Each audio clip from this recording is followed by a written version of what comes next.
que fala isso, tem livro que fala disso. Verdade. Eu coloquei alguma coisa no meu Tem livro até político também. que fala disso, pô. Tem político também? Não, mas tem político que tá falando? Pô, cara, todos os presidentes americanos já falavam sobre nova ordem mundial. O que mais falou, assim, ficou explícito, foram os dois George Bush, o pai e o filho. Com esses termos Esse mesmo? tema, New World Order. E aí, quando começa a surgir esse termo? E por quê? Cara, na verdade, esse termo é antigão, né? Ah, é? Porque esse termo tá nas profecias da Grécia Antiga, da Sibila de Cuma, né? A Sibila de Cuma, e isso aparece na Eneida, do Virgílio. Na Eneida do Virgílio tem, em latim, obviamente, uma frase em que ela fala, né? Quando os deuses, né, ressurgirão na Novus Ordo Seclorum, né? Que é em latim. Novus Ordo Seclorum, nova ordem mundial, né? Nova ordem dos séculos, dos tempos e tal. Então esse conceito é muito antigo, tem a ver com a ideia também na cultura greco-romana, da Golden Age, que é a Era de Exato. Ouro, né? Então teve a Era de Ouro dos deuses, quando os homens e deuses viviam em comunhão. Depois teve a era ali mais que surge o cristianismo, que muda um pouco essa relação. Aí surge, segundo esses estudiosos, aquela culpa cristã, né? O modelo judaico-cristão. Não perde o fio da meada não, tá, Daniel? Aqui eu tô ligando os pontos. Exatamente. Mas eu vou chamar um pontinho do lado aqui. Isso. Tem uma linha de pessoas que acredita que a maioria dos folclores ou dos mitos que a gente acredita hoje em dia, ou que ouviu falar, realmente aconteceram, né? De Tem, Rei com Arthur, de Merlin, de gigantes, sim, né? Essas coisas, tudo de alguma forma a mitologia, né? De alguma forma essas coisas foram esquecidas tem um fundo ou de verdade. como mitologia, mas que tem um fundo de verdade, né? Se você pega Graham Hancock, é um dos caras que tem pesquisado, né, essas lendas antigas e tentado provar que elas são reais, né? Na verdade, eu vou dar um exemplo aqui maluco, mas real. O Museu Smithsonian, eles têm fêmures gigantescos, né? Sim. O tamanho dessa mesa. Só que a galera vai sumindo, né, com esse tipo de coisa. Você pega jornais, assim, dos anos 10, anos 20 do século passado, 1910, 1920, tinha fotos, assim, era meio que normal, né? Os índios norte-americanos falavam sobre gigantes, normalmente, que eles conviviam com gigantes, mas isso não encaixa muito bem na linha darwiniana da teoria da evolução. Então parece que os caras dão uma editada, né? O Ministério da Verdade do George Orwell vai editando ali os registros de um mero mito, né? Porque mitologia também já é um nome que é covardia, né? Porque mito significa mentira, pô. Então mitologia estuda mentira. Aí já é sacanagem, né? É igual você fala que o cara é mitomaníaco, né? Mitomaníaco não é o cara que lê aquele livro do Neil Gaiman, né? Mitologia nórdica, né? Se você cavar fundo o suficiente, você chega nos fundamentos daquilo ali. E claro que então essa ideia de uma nova ordem mundial vem do mundo greco-romano, já com essa ideia da sucessão das fases da humanidade, né? Tá. Então esse conceito de novos ordens seclorum, nova ordem mundial, que está no verso da nota de $1, né? Annuit Chapters, novos ordens seclorum, ano de início da nova ordem mundial. Aí tem 1776 dizem por causa da independência americana no dia 4 de julho de 1776, mas a gente falou da outra vez sobre o dia 1º de maio de 1776, quando lá na Bavária, né, hoje na Alemanha, na época não tinha Alemanha ainda, foi criada a Ordem dos Illuminati, né, com Adam Weishaupt. Então essa ideia de nova ordem mundial também está muito associado com as sociedades secretas, né, que querem superar a fase cristã, né, criar um retorno aos antigos deuses greco-romanos. Isso já está no próprio livro, já é o terceiro livro que eu indico aí, se a galera puder anotar, que daqui a pouco eu nem lembro mais, né? Que é a Nova Atlântida do Francis Bacon, né? A gente não pode esquecer que Francis Bacon é um cara que está ali na transição entre o neoplatonismo, que era meio místico, e a ciência, né? Então, ao mesmo tempo que ele ajudou a criar a Royal Society, que é a sociedade científica mais antiga do mundo, ele também integrava a antiga e mística Ordem Rosa Cruz, né? Tem a ver com... Você falou da Golden Age, tem a ver também com a Era de Aquário? Que o tem pessoal tudo tava a ver, esperando, lógico, tem com tudo os a ver. hippies, né? Exato. E é claro, e isso é interessante você ter citado, tem uma direta conexão com Crowley, né? Porque... Mas o que seria a Era de Aquário? Baseado em quê? A mudança do... então, astros? É como se fossem fases de 2000 anos, né? Esses 2000 anos do nascimento de Jesus até hoje seria o domínio do cristianismo, que na verdade, segundo Crowley, ele fala da era da mãe, a era do pai e a era do filho. Então, a primeira fase, que é a Era da Mãe, seria governada por Ísis, por exemplo, né? Semíramis, ou Atena, que era essa época aí mais solta, né? Mais frouxa, em que os homens e os deuses tinham uma convivência maior. Aí depois vem a Era do Pai. Isso tudo segundo a linha do tempo crowleyana lá do Telemann. A segunda fase é a fase do pai, e vem o cristianismo, que coloca, não pode isso, não pode aquilo, começa um monte de regrinha, né? E fazendo um link com a psicanálise lacaniana, né? O Jacques Lacan, ele fazia um trocadilho interessante que ajuda a entender essa visão de mundo. O Lacan falava... porque em francês, se você falar o nome do pai e o não do pai, soa idêntico. Le nom du père. Porque nome é non, e não é non também. Sim. Então, le nom du père, segundo Lacan, era o nome do pai e o não do pai. Então, para Lacan, o arquétipo do pai é a punição e o interdito, o não. Então, na visão de Crowley, seguindo uma semelhança com essa linha lacaniana, a fase da mãe é, meu garoto, faz o que você quiser, a mamãe te ama. Então pode fazer tudo. Fase do pai, ó, se fizer bobagem vai pro inferno. Agora vem a fase do filho. Segundo Crowley, né, o filho que vem conquistando, né, o filho divino, é uma reencarnação de Horus. Então Horus vai instaurar uma era do filho que vai acabar com essa era do pai. Né? Na mitologia grega a gente tem a fase dos titãs, Sim. tem a fase dos paralamas de sucesso, né? A gente tem a fase dos Titanomaquia, deuses. lá. A Titanomaquia, que é a Guerra dos Titãs, Que né? também é um nome de um disco dos Titãs. Então Titãs é a O cultura que seria também. essa fase dos Titãs? Então, a fase... dominação deles? Na verdade você tem os deuses catônicos, né? Quitônicos, que são esses deuses primordiais, né? Zeus não. Cronos, né? Gaia, o Caos, né? Que é o deus primordial de todos. E aí depois você tem Cronos, por exemplo, tendo filhos. E esses filhos são os titãs. E aí tem essa fase dos titãs, né? Mas eles são seres meio monstruosos também, né? E aí vem aquela profecia que Cronos ia ser derrotado por um dos seus filhos, aí ele devora os filhos e tal. Aí a mãe... Essa pintura é bizarra, clássica, né? Dele comendo a cabeça ali, né? Se a galera puder... Como que chama esse quadro? Deve ser isso, né? Pode se botar pintura Cronos, eu acho que... devorando os filhos. Né? Cronos devorando os filhos e tal. Então a mãe tinha os filhos e entregava pra ele, só que ela entrega uma pedra e esconde o filho, né? Que nesse caso é Zeus, né? E aí Zeus, ele faz a guerra contra os titãs, né? A titanomaquia. E aí eles vencem os titãs e ele instaura a fase do Olimpo, né? Então é interessante pra caramba, né? É interessante você ver isso na mitologia indiana também. Pois é. Né? As batalhas dos deuses, aí tem até o Vimana, né? Que eram as naves espaciais que eles usavam. Pô, legal pra caramba, né? Você imaginar uma doutrina tão antiga, né? Indiana, e falando de naves espaciais dos deuses, né? E eu acho que você começou falando, então, que a Era de Aquário seria terminando a Era que seria de Jesus Cristo, que era a Era de... A Era do Pai. E Aquário É estranho, né? Porque Jesus é o filho, mas é a Era do Pai. E Aquário por quê?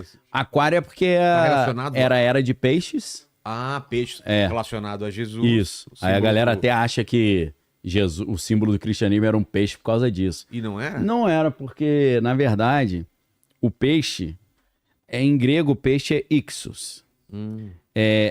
Cada letra dessa palavra ixos em grego, você tem a frase Jesus Cristo, Jesus Cristo, Filho de Deus, que é... Deus é Theos, né?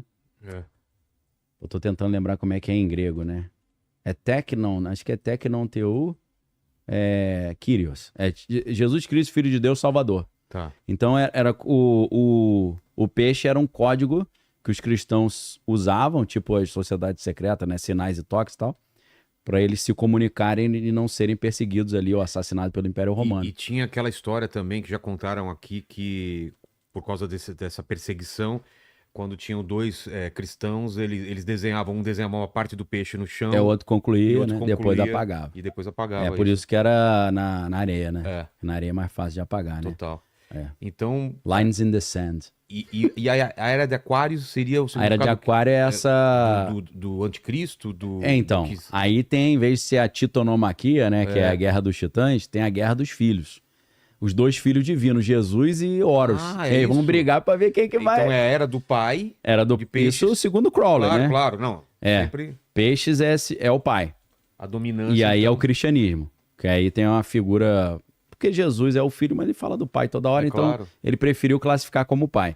Aí agora é a do filho. Só que, segundo Crowley, o filho divino, em inglês ele chamava The Crown and Conquering Child, né? O filho coroado e conquistador Sei.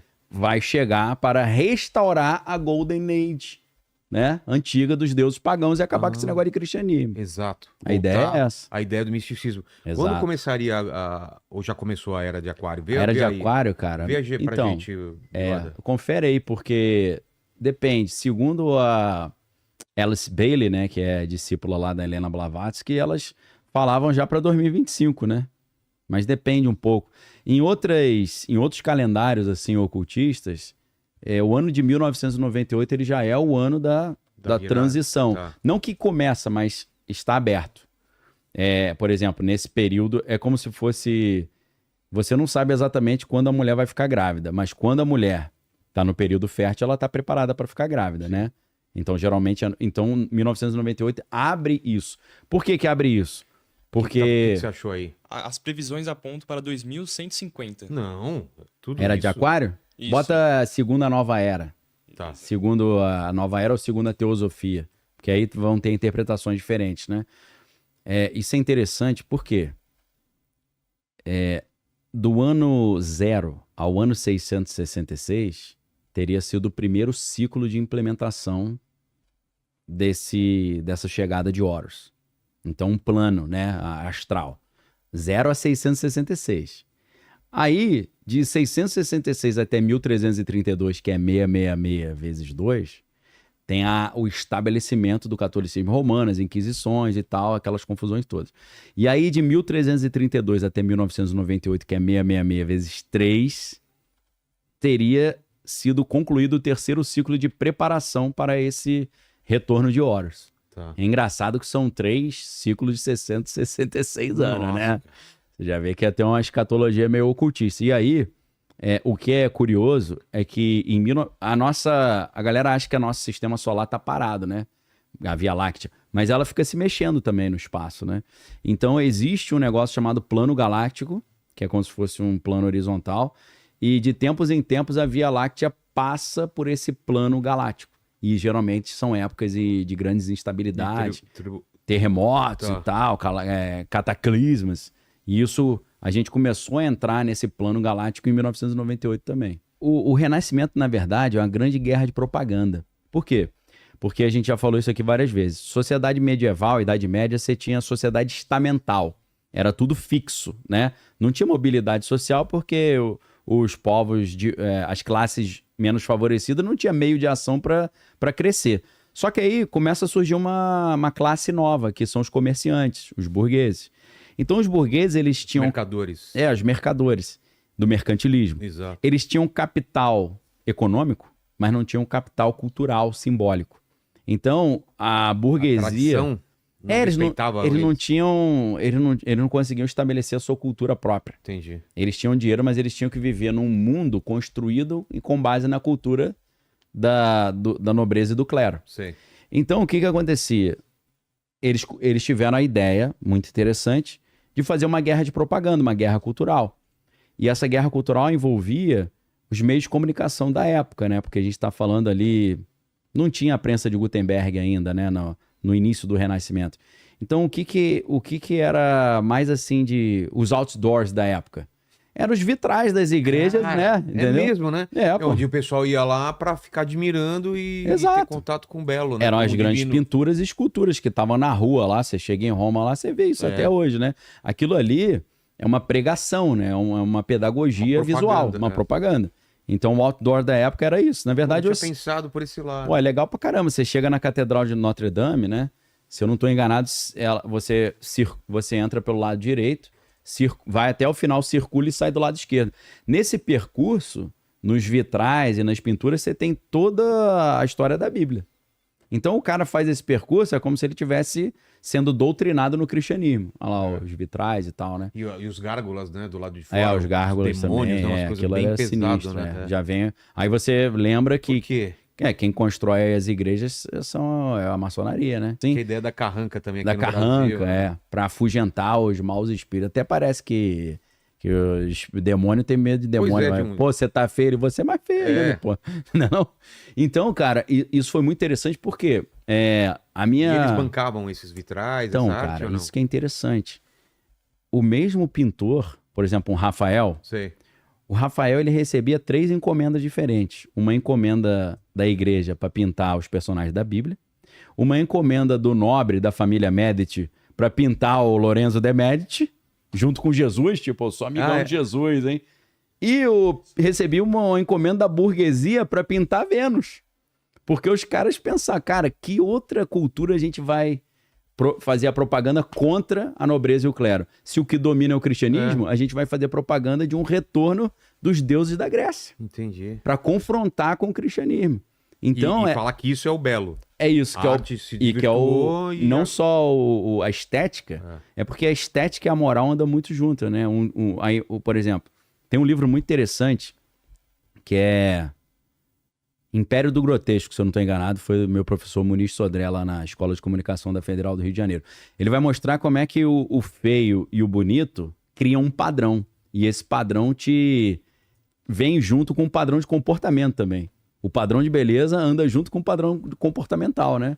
Quando você, por exemplo, aquela teoria da janela quebrada. Sei. Se você chega numa região que numa região tá tudo quebrado, você é incentivado a quebrar também. Que você fala, pô, estão quebrando e não tá acontecendo Você nada. vai na rua do Japão, que é tudo limpinho, você pega um papel de bala, você não vai jogar no Você chão, não você guarda joga. no bolso. Então, assim, o visual influencia o comportamento, essa que é a ideia. Então, olha lá, o Império do Grotesco do professor Muniz Sodré, Cara, Raquel essa Paiva. capa. Interessante. Cara, É. isso aqui é tudo literatura de altíssimo... não literatura, né, que é um livro conceitual, mas é tudo coisa de altíssimo nível, cara. Quem gosta de conhecimento, fica a sugestão aí pra vocês, né? Não sei se... Muito tempo que eu não vejo o professor Muniz Sodré, um abraço pra ele. Então, a burguesia, os comerciantes, eles começam a incentivar um retorno à cultura greco-romana para tentar vencer uma batalha cultural contra o establishment cristão. E é claro que esse tipo de estética também tenta contrapor aquele modelo cristão que era contra a usura, os juros, né? Você emprestar, cobrar juros. Então, existiam vários preceitos naquela época ali da igreja que atrapalhavam um pouco o comércio. Então, eles estavam querendo quebrar essa cultura para poder favorecer os seus próprios Eles negócios. eram mal vistos, né? Eram mal vistos, né? E aí chega um momento que você tem a própria Revolução Burguesa, né? A Revolução Burguesa, que é a Revolução Francesa, o objetivo é a derrubada das monarquias europeias, né? Ou a derrubada do antigo regime das monarquias europeias. Os franceses chamavam lá na Revolução Francesa do Ancien Régime, né? O antigo regime. Então isso é uma mudança de era também, né? Uma mudança de fase, uma mudança de ordem. Tanto que essa ideia de nova ordem mundial estava sendo pregada ali pela base espiritual ou teológica do iluminismo, são os Illuminati, né? Que é o Adam Weishaupt e o Giuseppe Mazzini na Itália. Então, é muito interessante a gente entender essa sucessão de ordens mundiais. O pessoal escuta nova ordem mundial e acha que é conspiração. Cara, aquela história, quem não conhece história tá fadado a repetir os erros do passado. Cara, ordens mundiais são coisas que se sucedem desde sempre. E o Ray Dalio, no livro Princípios para uma Ordem Mundial em Transformação, ele conta uma sequência muito legal desde o Império Holandês até o Império atual, mostrando como é que essas ordens se sucedem. Lembrando que Ray Dalio não é pastor evangélico, nem teórico da conspiração. É um dos caras mais ricos do planeta, que era o cabeça ali do hedge fund Bridgewater Associates, né? Primeiro ele escreve um livro Princípios, que é hiper complexo, é muito técnico, e dando dicas assim, né? Princípios de investimento, princípios do capital. E depois ele escreve o livro Princípios para a Ordem Mundial em Transformação, porque as nações prosperam e fracassam, é o subtítulo. Então, quem quiser estudar esse negócio de nova ordem mundial, e é fundamental porque, segundo o Financial Times, Trump está criando uma nova ordem mundial, está consolidando uma nova ordem mundial. Inclusive, depois, se a galera puder botar o link do Instagram, que tem aquela imagenzinha do Trump com a matéria. Então, assim, você entender a sucessão de ordens mundiais é fundamental para o mercado financeiro. Para você entender a sucessão dessas épocas e você aprender a passar por essa transição sem perder o teu patrimônio. Olha lá, essa é a capa do Financial Times, né? Matéria dessa semana. Como o Donald Trump está criando uma nova ordem mundial. Ele já falou esse termo em algum momento, De- o Donald Trump? Ele usa Golden Age, Ah, é? o que é mais estranho. O que é mais esquisito. Quando ele tomou posse no dia 6 de novembro do ano passado, em 2024, ele, primeira coisa que falou, agora chegou a Golden Age dos Estados Unidos e do mundo. Só que assim, quem conhece um pouco de esoterismo, ocultismo, você escuta isso, você fica meio, pô, ele tá querendo dizer o que isso? Né? Duvido que ele não saiba o significado disso. Pô, eu tenho certeza que ele sabe, na minha humilde opinião, mas eu não tenho a prova de que Claro. ele sabe dessa explicação, mas eu tenho certeza que ele sabe. Aí o que acontece? Quando ele... Isso é o discurso de vitória. A disputa nos Estados Unidos foi dia 5 de novembro, dia 6, no discurso da vitória, ele falou, tá começando a Golden Age. E no discurso de posse ele falou de novo, cara. Ele falou de novo, tá começando a Golden Age, a era de ouro dos Estados Unidos e do mundo. Então, o que ele fala mais Golden Age do que a nova ordem mundial, mas nesse sentido, se a gente olha num horizonte político e não ocultista ou esotérico, é a mesma coisa. Agora tá o livro aí do Ray Dalio, né? Princípios de uma ordem mundial em transformação, porque as nações prosperam e fracassam. Cara, livro sensacional, porque essa ordem mundial nova, ela vai ser completamente diferente daquilo que a gente está acostumado. Obviamente, Quebra de paradigmas total, assim. uma mudança da estrutura, Monetária, tudo, cara. política Tudo. e cultural também. Cultural, educacional, tecnológica, a privacidade. É meio que as coisas foram caminhando separados e vai numa congruência e aí vai ter um ponto em que a moeda se torna única. Isso, tem uma ruptura. Uma ruptura. Isso. E é claro que essas grandes rupturas sempre exigem um evento catalisador. Até por isso que a gente acha estranho o Trump. Ele parece que tá querendo acelerar esse processo, né? Pô, O que mas estava tá com acontecendo, muita pressa. o que estava acontecendo numa maneira cadenciada, né? De repente entra o Trump e começa Já a entra dar porrada em a todo 1000 mundo, por hora. a 1000 por hora. Ele entra quase que fazendo aquela estratégia do shock and awe, né? Que era o choque e pavor. Quase que é uma blitzkrieg alemã, né? Exato. Que é o ataque surpresa. Pum, pum, pum, pum, pum. Não, agora o Canadá é nosso, o Groenlândia é nossa, a Venezuela é nossa e tal. Não vou... Não façam negócio com a China. Pô, é tanta coisa que você não consegue dar conta, irmão. E isso faz até parte de uma estratégia Por que dele. essa pressa dele? Porque Ele quer fazer alguma coisa dentro do governo dele enquanto ele tiver... o Bannon, que é aquele meio que mentor dele, né? Deu uma entrevista essa semana para a revista Economist, né? Na verdade, ele deu entrevista para a editora-chefe da Economist. E ele falou, olha, o Trump, tudo que ele precisa fazer, ele não vai conseguir fazer só nesse mandato, não. E aí Ele vai de precisar mais ter outro. Que hoje, com a Constituição, com a lei, é impossível. A não ser que você traga uma nova interpretação da 22ª emenda da Constituição, né? Porque a 22ª emenda diz que ninguém pode ficar 3 mandatos no poder. Eles estão tentando argumentar ali juridicamente que são 3 consecutivos, mas ele teve um intervalo, né? Então tá esse argumento. Mas eu creio que o argumento não é esse. O argumento não, o plano. Também. Porque o Steve Bannon, ele falou... Mas tem outro que, se o país está em guerra, não é esse? Aí você deu spoiler. Então. Pra mim é a instauração do caos. Porque se você instaura o caos, se tá em momento de guerra... Não pode a ter eleição. Não tem eleição. Não pode porque a galera não consegue sair na rua, né? Ainda que lá nos Estados Unidos esteja o mail-in ballots, né? Que o cara Sim. vota pelo correio, pela internet. Então, quando que termina o mandato dele? É 28. 28, se não tô enganado. Não, 28 é a eleição, 29 ele tem que sair. Se Dia 20 de janeiro. os Estados Unidos estiver metido em alguma grande guerra aí, um conflito grande, ele fica. Tem Parece que justificativa tá programado pra isso. Talvez já tenha uma data aí pra começar lá o Trump e Steve Bannon. Ah lá. Se a galera quiser entender a seriedade dessas coisas que o Steve Bannon falou, cara, é só você entender que foi na revista Economist e não foi qualquer repórter, foi a editora-chefe da Economist que foi fazer a entrevista. Então, assim, é um negócio de peso. Os caras sabem que o que esse maluco tá falando é sério. E ele falou, o Trump tem um plano secreto que só vai ser revelado no momento certo para poder ficar mais uma gestão, porque tudo que ele precisa fazer, ele não vai conseguir fazer nesses 4 anos apenas. Ele precisa de mais tempo. Pois é. E aí, tem uma explicação Por geopolítica, isso essa pressa, por isso esse... corrida contra o tempo total. E a gente não pode acreditar também que tudo que ele pede, que tudo que ele briga é exatamente o que ele quer. Às vezes, Não. às vezes é uma cortina Aí de a entrevista, fumaça. exatamente. Não é pra ele sinaliza que quer isso, mas na verdade ele tá tentando outra coisa. Né? Exato, e isso está bem claro no livro dele, né? Que é a Arte da Negociação, The Art of the Deal. A própria negociação com o Brasil tá assim. Total. Ele deixa parecer que é totalmente relacionado ao Bolsonaro, cria todo um problema, depois se aproxima do Lula e fala, não, vamos conversar. E aí ele vai contornando em cima, ele assusta, né? Coloca É isso. taxa lá em cima e depois, não, vamos Isso. negociar. É Mas tudo pra ficar do jeito dele, né? Para controlar. Eu sempre dou essa dica pro pessoal. Cara, mercado imobiliário de Manhattan sempre foi controlado pela máfia. E os mafiosos, cara, nunca conseguiram botar o Trump no bolso, meu irmão. Nem Esse eles. cara... Então, tem uma entrevista com um mafioso, que eu esqueci o nome dele, cara. Ele foi um mafioso que foi preso, e aí ele delatou os outros caras da máfia, recebeu um indulto, foi jurado de morte, mandaram ele pro meio do nada nos Estados Unidos, mudaram a identidade dele. Esqueci o nome do cara, meu irmão. Esse cara deu uma entrevista falando a gente nunca conseguiu pegar o Trump. Por quê? Para fazer construção, mercado imobiliário, né? Incorporadora, prédio, tinha que pagar pra gente, pra máfia de Nova York. E ele falou, nós não conseguimos pegar o Trump, por quê?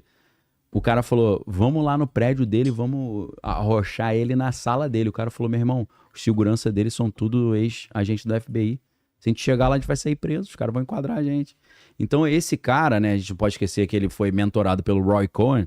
Roy Cohn era aquele advogado mafioso lá da... Que usava de chantagem, né? Que lá do Filmava, Estúdio 51, né? Ele era advogado do Estúdio 51, filmava os caras fazendo um monte de bobagem e depois chantageava os caras. Isso é método da máfia também. A máfia sempre fez isso e a CIA e o FBI aprenderam a fazer isso com a máfia. Isso está no livro One Nation Under Blackmail, volume 1 e volume 2 da Whitney Webb. O Trump, cara, para você conseguir montar um business imobiliário em Nova York e você não ser engolido pela máfia, tu tem que ser ninja pra caramba, irmão.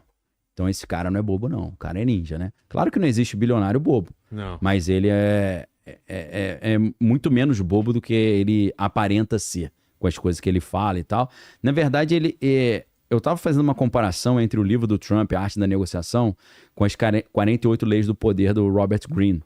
48 Leis do Poder é tipo o Maquiavel total. É tipo o falem mal, mas falem de mim.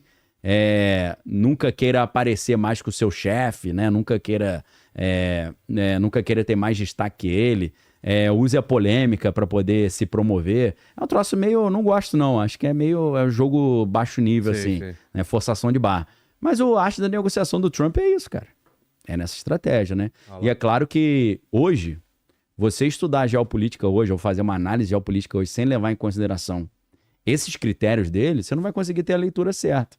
Porque o cara não segue uma linha reta, ele segue uma linha sinuosa. Agora vem a dúvida, né? A gente sabe do ego e da força que tem o Planeta Trump. Ego, lembra? Agora, tem gente grande manipulando ele, ou ele não se deixaria ser manipulado, ou ele faz parte do pessoal que tá dando as cartas mesmo?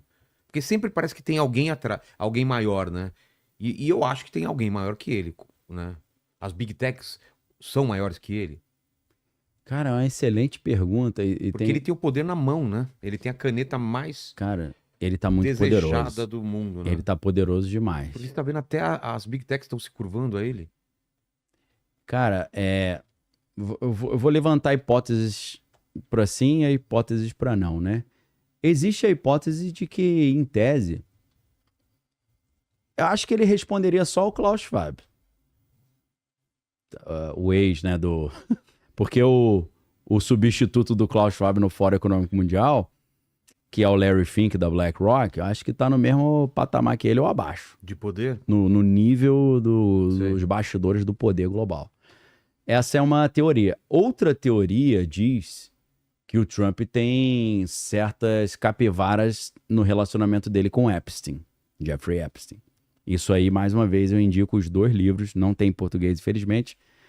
One Nation Under Blackmail, Uma Nação Sob Chantagem, da Whitney Webb. Nesse livro você vai ter toda a história de como a máfia se envolve com a CIA, de como eles escolhem quem chega ao poder. E nessa confusão toda, ela vai explicar a origem do Jeffrey Epstein. De onde que ele vem, quem patrocinava, para quem ele trabalhava. E é claro que a gente não pode negar que Trump teve um longo relacionamento com Jeffrey Epstein, né? Naquele contexto de Nova York, principalmente. Ele frequentava o clube do Trump de golfe lá em Mar-a-Lago. Teoricamente, o Jeffrey Epstein foi expulso do clube porque ele assediou uma menina menor de idade, filha de um jardineiro que era funcionário do clube. Então, assim, dizem que Trump teria alguns documentos comprometedores, o famoso compromate dos russos, e quem tem posse desses documentos usa isso para chantagear o Trump. Existe essa questão. Aí a fotinha dele com Jeffrey Epstein, né? Se o Trump é chantageado por alguém, seria por quem tem esses documentos do Jeffrey Epstein.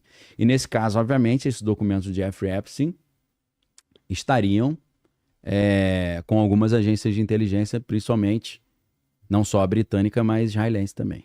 Entendi. Então, o relacionamento dele com Israel, alguns dizem que é um pouco na base das chantagens. Se você não fizer o que a gente está pedindo, a gente libera os documentos. Assim como aconteceu com Bill Clinton, né?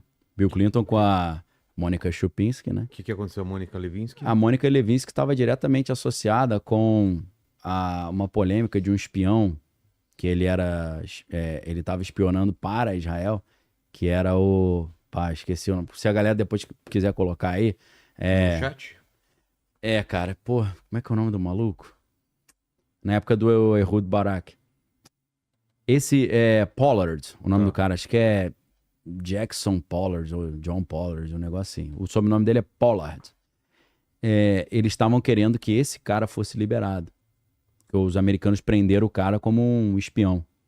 E aí eles insinuaram, né? Existem algumas matérias sobre isso, até de veículos israelenses, que vão falar que... naquela época, inclusive, Benjamin Netanyahu estava falando, olha, libera aí, senão a gente vai arrumar um jeitinho de te atrapalhar.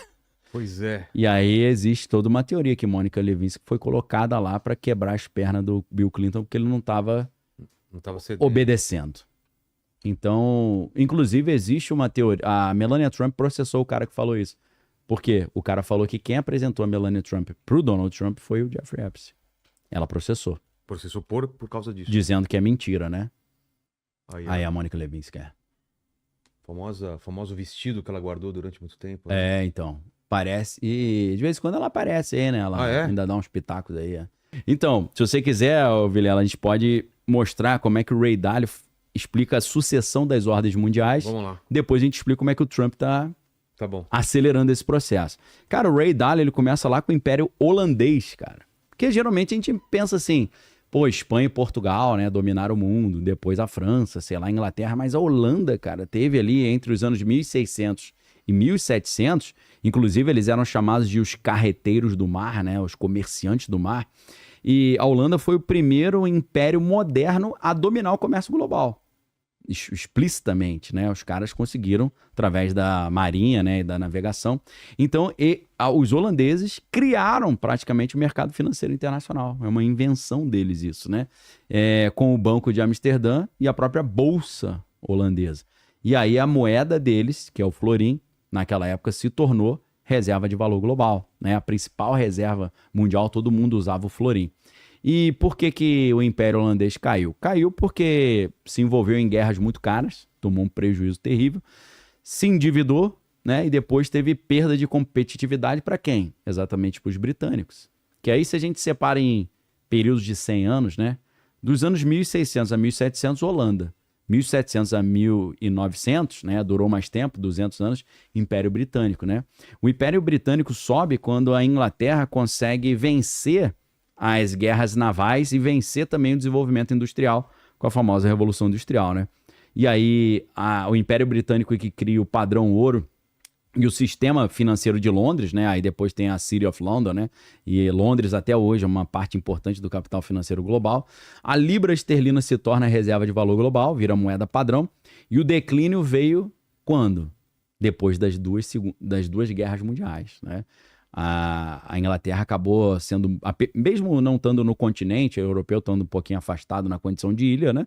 Não tendo sido invadida nem por Napoleão, nem na Primeira Guerra Mundial e nem por Hitler, Mas apesar disso, né, a Luftwaffe, né, que é a Força Aérea Alemã, deu enormes prejuízos para a Inglaterra. Inclusive, se você quiser ouvir ver um filme interessante ou escutar uma ópera rock sensacional, a ópera rock do The Who, Tommy, é diferente porque eles mudaram a época, quando eles foram fazer o filme, porque a história original se passa em 1921, que é pós-Primeira Guerra Mundial, né?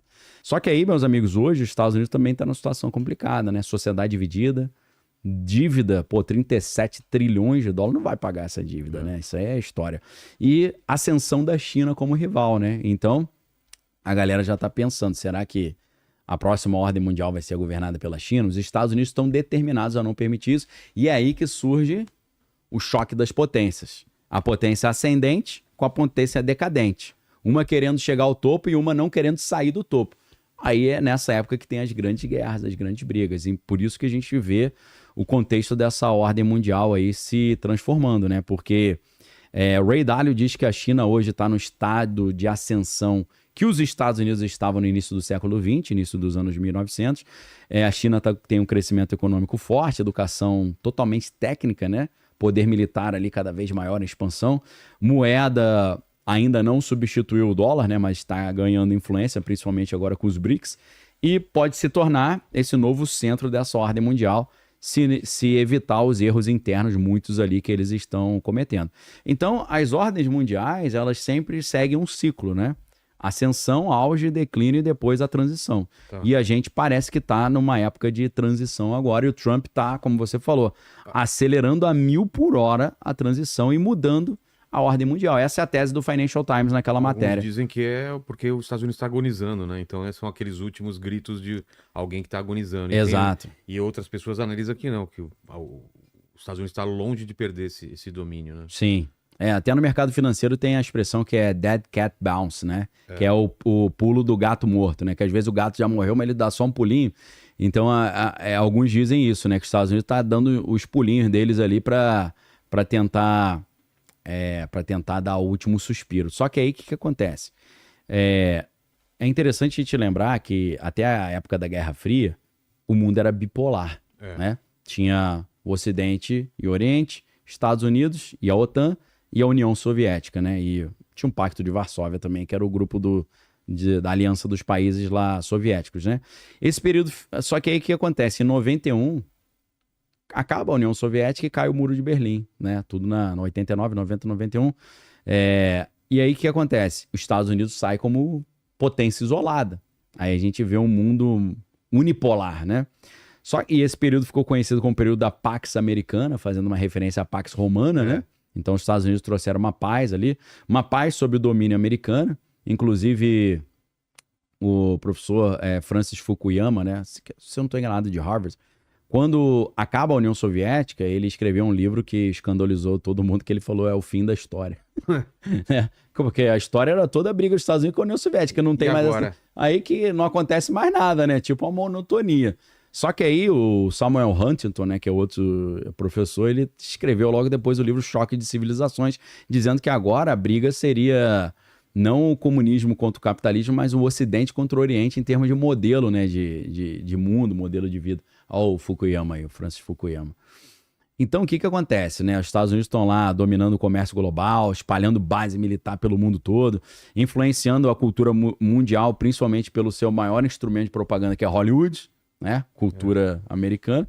Novidade nenhuma, né? Alexandre o Grande já tinha feito isso, né? Alexandre o Grande, ele, quando conquistava uma região, em vez dele falar, agora tá todo mundo dominado, ele falava, não. Ele botava um ginásio grego lá e convencia os caras. Imagina, ele tá lá no Iraque de hoje, né? Na Babilônia, na Pérsia, né? Que é o Irã. Fala, não, vocês são gregos também, nós somos todos gregos. Ensinava o cara a cultura grega. E aí o cara não olhava mais a Grécia como oponente, porque ele também era grego, né? Pois é. Então é uma estratégia. Os Estados Unidos também fazem isso, né? Todo mundo querendo viver a cultura americana foi uma estratégia brilhante de operação psicológica, controle, life, né? American Way of Life, né? O self-made man e tal. Então, só que aí o que acontece? Entre outras coisas. Em 2001, acontece um evento ali que abala o Império Americano, que é o 11 de setembro. O 11 de setembro começa ali a trazer um fim dessa paz, né? Que o Francis Fukuyama falava do fim da história. A história voltou a ter um plot, né? Principalmente um plot twist, né? Para quem gosta de estudar roteiro cinematográfico, né? E aí, eu sempre esqueço, porque a gente, no outro programa, falou do filme Adaptação, que aparece aquele professor de roteiro. Robert McKee. Mas tem um outro cara também, cara, que eu esqueci o nome. Sid Field. Né? O Sid Field, que é o mais famoso, né? De dica pra galera aí, né? Sim, teve aqui roteiro cinematográfico. A filha do Doc Comparato. Ah, maneiro. Que foi o primeiro livro de roteiro que eu li. Ele tá vivo ainda? Tá vivo. Né? E a filha dele é atriz, tá no Tremembé. Sim. O primeiro livro de roteiro cinematográfico que eu estudei foi do Doc Comparato. Eu também. Eu acho que era o único na época, viu? Pra gente aqui no Brasil, né? O do Sid Field não tava famoso ainda. Eu acho que Sid Field tem até curso naquele Masterclass, né? Deve americano, acho que ele tem um curso, né? Quando eu assinava não tinha, mas deve ter. Não tinha, não? Não, é legal pra caramba. Então, o 11 de setembro, o que acontece? Ele tira a paz global, já fica aquele cenário de guerra de novo. Só que aí, com o tempo, o que acontece? Os Estados Unidos decidem invadir o Iraque, Afeganistão, as guerras ficam muito longas, muito caras, muito impopulares. A imagem dos Estados Unidos se deteriora, porque ele fica com uma ótica assim, imperialista, dominadora, invasora, né, do país dos outros. E a China, enquanto tá vendo os Estados Unidos arrumando encrenca ali com os outros, trabalhando internamente, aproveitando e cuidando em casa, né? Isso. Cuidando da infraestrutura, botando os moleques pra estudar só coisa hardcore, matemática, construindo aeroporto, ferrovia, isso. Exato. Saneamento básico para todo mundo, aumentando o poder de compra dos chineses, Sim. deixando eles subindo, né, a distribuição de renda, e agora eles estão influenciando na África, América do Sul, e os Estados Unidos não tá gostando muito disso. Não gosta. Só que é importante a gente lembrar, você não consegue administrar 1,5 bilhão de pessoas deixando todo mundo fazer o que quiser, né? Não. Então, um sistema rígido pra caraca. E os Estados Unidos começaram a olhar e pensar, poxa, esses caras... Talvez eu tenha que fazer isso aqui internamente. Dá uma endurecida. Só que ninguém vai aceitar. Eu vou ter que ter algumas desculpas. Tem que ter um somebody.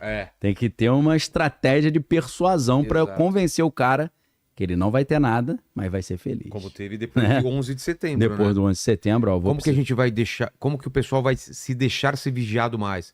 Vamos falar que é uma questão de segurança nacional. Para garantir a tua própria proteção. Só que aí o que acontece? Sempre surge um bicho-papão, aí você fala, ó, a gente precisa endurecer o regime para nos proteger do bicho-papão. Só que daqui a pouco essa mesma legislação cai no povo nativo local. Porque de terrorista islâmico, agora é o terrorista doméstico. Aí você fala, o que é o terrorista doméstico? O cara que explode a prefeitura? Não, o cara que diz que é cristão, pô. O FBI estava investigando, sempre falo isso, né? Católicos tradicionais dizendo que eles tinham propensão ao extremismo. Nossa. Pô, sacanagem também, né? Aí vira aquele... Não sei baseado em quê, né? Handmaid's Tale. Né? Você viu essa série? Sim, tem muita gente falando que os Estados Unidos está caminhando para isso, né? Então, a ideia... O conto da Aya. O conto de Aya ou o conto da Aya aqui no Brasil foi traduzido? Ah, é? O conto? Eu não sabia. Tá com esse nome? Vê se acha aí, ó. É meio fuleiro o nome. O livro ou a série. Mulher era só pra parir, né? Uma ditadura religiosa e tal. Tem uma elite lá dos políticos. Que domina tudo.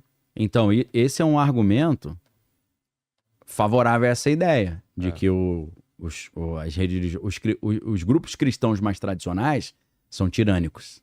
Indo pra baixo. Aí, meus amigos, vem a pandemia. Aí a pandemia ferrou com tudo, né? Porque a pandemia, em tese, mostrou que os Estados Unidos se desindustrializaram quando eles tiveram a ideia de mandar as indústrias para os tigres asiáticos e para a China, porque lá a mão de obra era mais barata.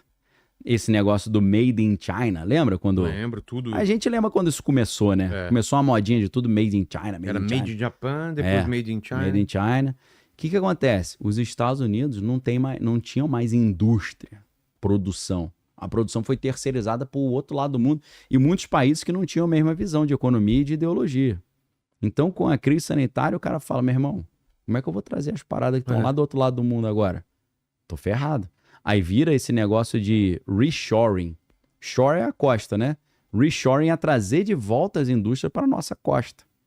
e não tem, segundo o Trump, Scott Bessent e Howard Lutnick, né, e o Peter Navarro, que são os caras que inventaram isso, segundo esses caras, não tem maneira melhor de você fazer isso do que com tarifa.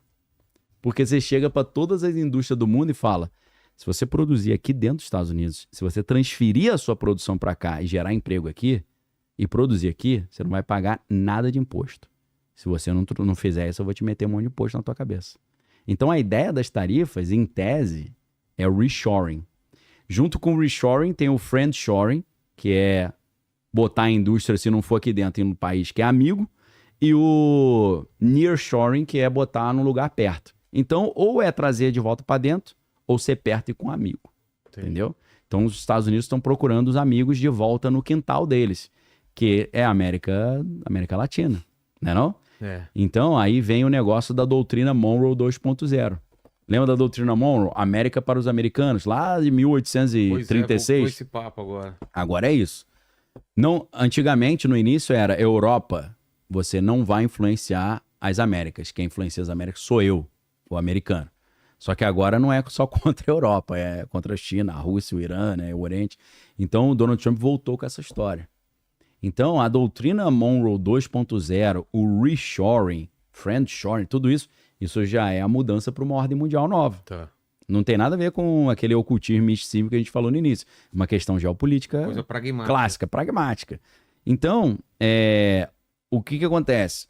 O Donald Trump, ele não está destruindo a ordem antiga, mas ele está acelerando o colapso dessa ordem. Principalmente com as tarifas. Porque tarifa sempre gerou um colapso. As tarifas a gente pode comparar com o bloqueio continental do Napoleão Bonaparte.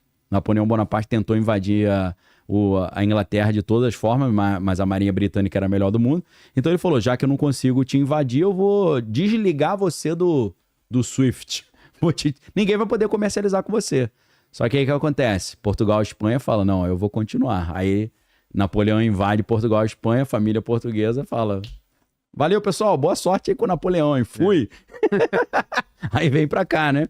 E já chega aqui em 1808 e já estabelece o Banco do Brasil. Por isso que surge o Banco do Brasil nessa época.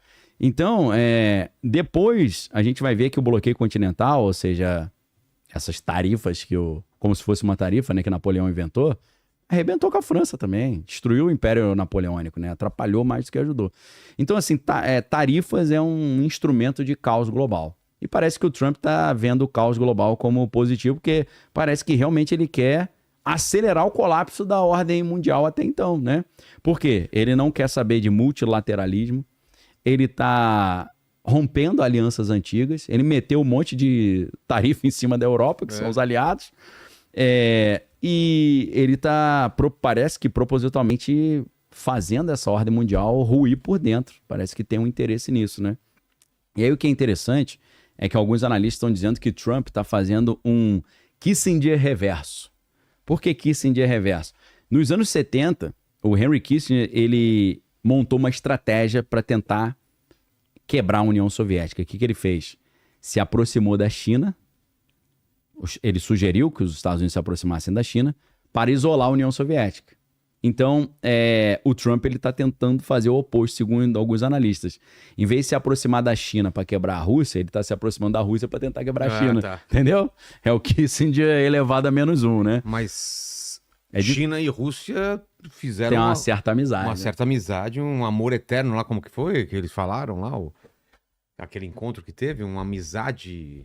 Tipo assim, uma aliança inquebrável, uma aliança inquebrável. Um negócio assim. É claro que esse negócio do Kissinger reverso provavelmente não vai dar certo, mas virou um símbolo ali do estilo do Trump, né? Tipo assim, eu vou me associar com quem teoricamente era inimigo para quebrar os outros inimigos, né? Tipo aquela ideia, quem é inimigo do meu inimigo é meu amigo, mas não é exatamente o caso de China e Rússia, né? Então, o Trump, qual é a estratégia dele? Por que o Financial Times está dizendo que ele está implementando uma nova ordem mundial?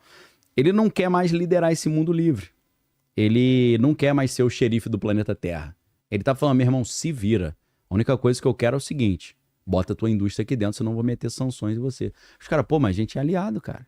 Eu sou o Reino Unido, seu antigo aliado, eu sou a França. A gente lutou junto na Segunda Guerra Mundial. Eu falei, não quero nem saber, meu irmão. Se exploda. Ou bota aqui ou vai se ferrar.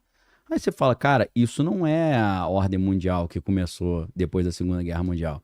A ordem mundial começou livre comércio, meu irmão. Manda produto pra cá que eu mando pra lá e beleza, a gente é amigo, fica feliz assim.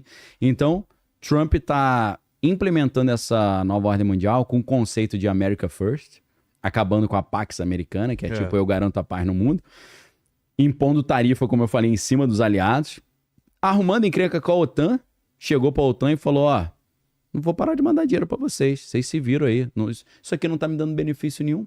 Cara, isso é uma ordem mundial completamente diferente. Rompendo tratados internacionais, né? Então, a mensagem é, nós, americanos, não vamos mais bancar o mundo. Tu se vira, irmão. Problema teu. Os caras, mas aí vai colapsar. Aí os nossos inimigos vão crescer. Ele falou, aí tu se vira aí, meu. Eu cuido dos meus inimigos aqui, você cuida dos teus inimigos aí, problema teu. No caso da OTAN, você falou, vocês não estavam nem pagando o mínimo que tinha que pagar. Exato. Né? Eu que bancava aqui Botava dinheiro, os caras fechando negócio de gasoduto lá russo. Ele falou, não, pô, aí tô fora, tá? Então, pro Trump, a globalização foi uma grande armadilha que acabou fortalecendo só a China. Então ele não quer saber mais de globalização, ele não quer saber mais de mundo globalizado. A regra é o seguinte, você quer vender para nós? Produz aqui ou então você vai pagar a tarifa. Então essa política, ela protege a indústria americana ao mesmo tempo que está enfraquecendo esse modelo globalista. Então isso é já uma ordem mundial nova. E ele vai fazendo também não só um novo eixo econômico, mas um novo eixo militar também. Porque a antiga confiança que o mundo tinha nas alianças com os Estados Unidos foram para o espaço, né? Tipo assim, se você não me ajudar economicamente, eu não te protejo, né? Então eu rompo isso. Isso o que faz? Isso assusta os aliados dos Estados Unidos, em vez de fortalecer a aliança. E estimula também outros países a procurar sua própria autonomia militar. Porque tinha muito país que confiava na sua proteção vinda dos Estados Unidos. Os Estados Unidos falando, te protejo mais, o cara tá tendo que montar sua própria, reconstruir sua base militar, bélica, né? Então o mundo fica muito mais competitivo, porque antigos amigos agora estão competindo, e fica muito mais imprevisível também. Porque você não sabe mais quem é amigo de quem. Esse negócio toda hora muda, né? A gente viu... Depois, se a galera puder, pega assim, ó, Trump e Lula e bota El País, que aí você vai ver uma fotinha dos dois muito felizes apertando a mão. Pô, você vê algum tempo atrás ele falando um monte de coisa pesada contra o Brasil, arrebentando... E daqui a pouco, não, a gente vai fechar um ótimo negócio e tal. Então, é muito imprevisível. Cara, Então, a galera fica... Isso gera, assim, uma dissonância cognitiva e uma angústia, porque quando você não consegue prever o que vai acontecer, você fica meio... Isso pra moeda, né? A moeda dispara, baixa... Pra tudo. Aí o ouro tá lá no alto, né? Então, o negócio tá complicado. Um novo eixo ideológico também, porque os Estados Unidos, eles sempre defenderam esses valores, né? Morais, cristãos, democráticos. Só que o Trump, ele agora defende um realismo. Tipo assim, se você fizer um bom negócio comigo, você é meu amigo. O cara, pô, mas esse país mata criancinha, fuzila todo... Não, tô nem aí, meu irmão. Problema deles. Eles que se virem para se proteger. Então não é mais esse negócio de nós somos cristãos e somos de direita e somos capitalistas e somos democráticos. Tô fazendo aliança com tirania, ditadura aí, quer nem saber, entendeu? Uma próxima polêmica agora. E aí é bom a gente ficar de olho aí, porque isso aí pode dar uma zebra nos próximos dias aí. Em relação ao quê? Em relação a essa briga com a China, porque a China, dizem que foi mal entendido, mas parece que não foi, mas a China, ela chegou e falou assim, olha, lembrando que a China é uma das maiores reservas e refinarias de terras raras do mundo, que são fundamentais não só para inteligência artificial, microprocessador, mas para o setor bélico também. A China falou, não mando mais terra rara para ninguém. Vocês se viram. Aí o Trump falou, vou meter 100% de tarifa em cima de você então. Começou essa briga. Sim. Então eles estão negociando isso. E parece que ainda essa semana deve ter um resultado disso. Se essa negociação não der certo, e realmente eles romperem nesse critério, vocês podem anotar aí, o Trump vai decidir atacar a Venezuela. Porque ele vai pegar as terras raras de lá e o petróleo de lá, com entendeu? a desculpa de combate ao tráfico. Exato, a Venezuela é o plano B dele. Não apenas a Venezuela, Colômbia, Guiana e o Brasil também. O Brasil. O Brasil, que nessa conversinha aí, Provavelmente, Ele botou na mesa... ele botou na mesa o seguinte, olha, se a China me atrapalhar, eu vou ter que partir para cima da Venezuela. E vou ter que pegar as terras raras deles e tuas, do Brasil. Olha o que eu vou fazer com eles. Eu vou arrebentar com eles. Ou você libera as terras raras e a gente vira amigo, ou você não libera e eu te arrebento também. Não assim, mas de uma Não, maneira deixando um no pouco mais ar. leve. É, Entendeu? é. Eu creio que o diálogo é esse. Pois é. O famoso diálogo cabuloso. É. Não? Meteu o louco. Meteu o louco. E ele já... Ele fala... E pra imprensa fala, não, tivemos uma boa... Pô, a reunião foi maravilhosa. Então, assim, eu acho que a Venezuela tá servindo como um bode expiatório. Tipo assim, olha o que acontece com quem mexe com os Estados Unidos. Dizem que Kennedy, isso aí já é a conversa as fofocas, né? Que Kennedy também o propósito foi esse. Kennedy começou a confrontar poderes muito grandes. Internos e externos. Kennedy começou a falar contra o complexo industrial militar norte-americano. Ele começou a falar que existia um governo oculto que queria mandar no presidente americano que foi eleito pelo povo. Ele tava falando mais ou menos assim, eu fui eleito pelo povo e não consigo governar porque os caras de uma elite obscura estão querendo mandar em mim. O Kennedy não estava deixando Israel ter bomba atômica, estava atrapalhando. Mandou uma galera lá fiscalizar as usinas lá em Dimona, em Israel. E aí, o que dizem? Que esse complexo industrial militar poderoso eliminou o Kennedy, podia ter colocado um veneno no café dele, né? É. Mas preferiu meter um monte de balaço na frente de todo mundo Pra ser ser o exemplo. Olha o que acontece com quem tenta mexer com a gente. Então parece que Donald Trump tá fazendo algo parecido ali na Venezuela. Tipo assim, olha o que acontece quando eu falo pro país, me passa tudo e a gente vira amigo, ele decide não passar. Então, eu tô com essa preocupação dessa ruptura entre Estados Unidos e China nas terras raras, eles olharem a América do Sul como nosso plano B urgente. Eles já falaram, né? Quem falou foi o vice, falou que é o nosso quintal, América do Sul. É o J.D. Vance, né? Porque desde a doutrina Monroe original é isso, né? A América do Sul é quintal dos Estados Unidos, né? Eles têm essa visão de mundo. Então, essa nova ordem do Trump, ela é menos idealista. É tipo assim, vamos criar um mundo da democracia. Não. Meu irmão, negocia comigo e me dá o que eu tô precisando, beleza, a gente é amigo. Acabou. Aí os caras, mas esse cara é comunista, ele é ditador. Eu não quero nem saber, meu irmão. Esse é um problema deles. Então a ideologia não tem muito mais fundamento. É uma ordem mundial muito mais competitiva e é uma ordem mundial muito mais direta. Tipo assim, papum. Deu certo a negociação, não deu. Deu certo a negociação, é amigo, não deu inimigo. E ela é muito mais, assim, voltada a um modelo imperialista, né? De potência, de império. Não um modelo, assim, de negociação multilateral. Sim. É tipo, eu vou montar meu império e é assim, se você quer ser meu amigo, seja, não quer, a gente vai sair na porrada aqui, acabou. Então é um negócio meio maluco, né? Porque os caras costumam dizer, o século XXI, ele vai ser definido ali por transações e não por tratados. É tipo assim, eu não vou fazer uma aliança contigo da gente ser amiguinho. Se você me der o que eu quero, a gente faz uma transação. Não vou fazer aliança, não. Então, o Trump 2.0 está sinalizando uma mudança profunda no mundo. O pessoal tá falando que não à toa o último filme do Capitão América foi Nova Ordem Mundial. Ah, com certeza. E foi... acho que você não gostou, não, né? Não. Eu achei maneiro o filme. Você gostou? Cara, eu achei interessante o filme, meu irmão. Porque, primeiro que as cenas de ação eu achei que estão melhores. É? Eu achei. Teve uma fase ruim do MCU. Teve uma que tá... fase meio Nossa. tosca, né? Claro que o roteiro não é muito bom, mas eu achei interessante. Então, assim, a ordem mundial criada em 1945, depois da Segunda Guerra Mundial, não atende mais a esse mundo de hoje, né? O mundo está migrando para uma lógica muito mais dura de business e poder, né? Essa ordem mundial nova é de uma aliança que é flexível. Tipo assim, enquanto a gente tá aqui, os Estados Unidos estavam em love com a China. A China chegou e falou, não vou mandar mais terra rara. Ele falou, virou meu inimigo, então 100% tarifa. Durada. Então não é um negócio mais a organização do Tratado do Atlântico Norte. Olha lá. New World Order, né? Falou do geopolítico e faltava espiritual, né?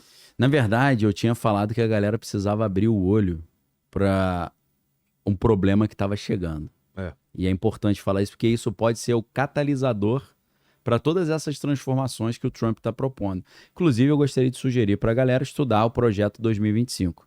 Project 2025, que é um projeto de governo do presidente Donald Trump, e esse projeto já previa até a abolição do Banco Central americano, entre outras coisas. E ele está cumprindo esse projeto à risca. Não vejo ninguém falando sobre isso, mas estou dando a dica para vocês, o PDF está online. Bota Project 2025 e você vai encontrar. Aí os caras falam assim, Daniel tem bola de cristal, né? Daniel acha que sabe as coisas. Eu não, pego esses PDF onde eles falam o que eles vão fazer e leio para vocês, pô. É. Só isso. Como é que ele prevê as coisas e tal. Eu olho isso e falo. É pesquisar, pô. O cara fala, vou fazer isso. Eu pego e leio. Ele diz que vai fazer isso. E diz que vai fazer isso na época tal. Então fique atento na época tal. Olha lá, ó. É isso aí. Só que eu não lembro quantas páginas tem, que é grande pra caraca. Pô. Mas assim, hoje é mole, né? Tu pega um PDF público desse, joga na inteligência artificial e fala, faz um resumão aí pra mim aí. Putz, Acabou. isso é maravilhoso. Acabou, né? Ou então, dica, bota assim, ó, listar bullet points. Porque bullet point a gente entende na hora, ele bota tudo tópicozinho. Melhor prompt é listar bullet points do documento anexo. Tá. Eu achei um PDF aqui, tem 920 páginas. É facinho, né? Simples. Entendeu? Haja disposição para ler, né? Então, cara, o que tá para acontecer, não tô falando que vai acontecer pra galera ficar de olho.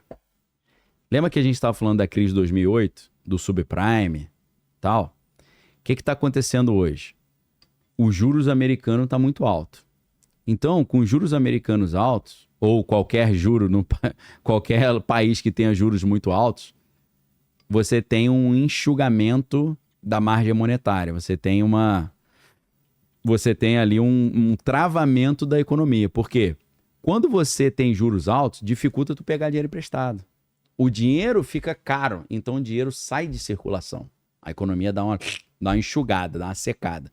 Então, secar a economia é algo que já está acontecendo nos Estados Unidos. Então, os bancos estão com dificuldade de emprestar dinheiro porque os juros estão altos. Então, a galera está pegando empréstimo em instituições fora do sistema bancário. Existem empresas americanas, lenders, que emprestam dinheiro, que não estão no sistema financeiro. Só o que acontece? Essas empresas, geralmente, elas estão emprestando dinheiro para o cara que já está com o nome sujo. O cara chega no banco e fala, não, me empresta aí mesmo com juros altos. Ele fala, meu irmão, tu tá cheio, tá com o nome sujo na praça, não vou te emprestar. Aí ele vai nessas empresas privadas para pegar dinheiro. Sim. E a galera tá pegando dinheiro nisso aí a rodo. E essas empresas que emprestam dinheiro pra galera que já tá ferrado, estão começando a quebrar. Tá quebrando tudo. Já quebraram várias nos Estados Unidos.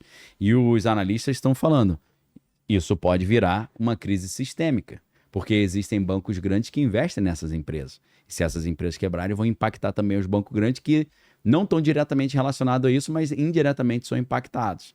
Então, o que está acontecendo nos Estados Unidos é um enxugamento da economia, o dinheiro não está circulando, os juros muito altos, empresa que empresta dinheiro quebrando, e aí o que acontece? Você tem ali um cenário de caos semelhante ao de 2008. Porque 2008 foi a mesma coisa. Emprestaram o dinheiro para o cara que não tinha lastro, não tinha comprovação de renda para comprar imóvel. O cara parou de pagar, quem emprestou quebrou, o mercado imobiliário quebrou, os bancos também quebraram. Foi quebrando todo mundo. Tá para acontecer isso de novo. Tá? Já está programado. E aí, qual é a perspectiva? Se tivermos uma quebra semelhante a essa, que pode acontecer já na semana que vem, segundo alguns analistas estão falando, provavelmente o Donald Trump vai aproveitar esse caos para propor a mudança do padrão do dinheiro físico para o dinheiro digital para resolver isso. Então isso já é mais um passo nessa ordem mundial nova. Sim. Que envolve a Agenda 2030 que a gente já falou. Claro. A nova ordem mundial está andando junto com a Agenda 2030, com o Grande Reset, que a gente também já fez programa aqui sobre isso, para quem não assistiu. E aquela ideia, né? Substituição do dinheiro físico pelo dinheiro digital, substituição do trabalho humano pelo trabalho da inteligência artificial, a inteligência artificial gerando desemprego. O Geoffrey Hinton, que é o padrinho da inteligência artificial, deu uma entrevista nesta semana falando que 2026 vai ser o ano em que a inteligência artificial vai gerar desemprego em massa. Então é melhor a galera começar a se preparar para isso. Então, toda essa agenda, ela tá para ser implementada e quanto mais catalisadores ela tiver, mais fácil fica.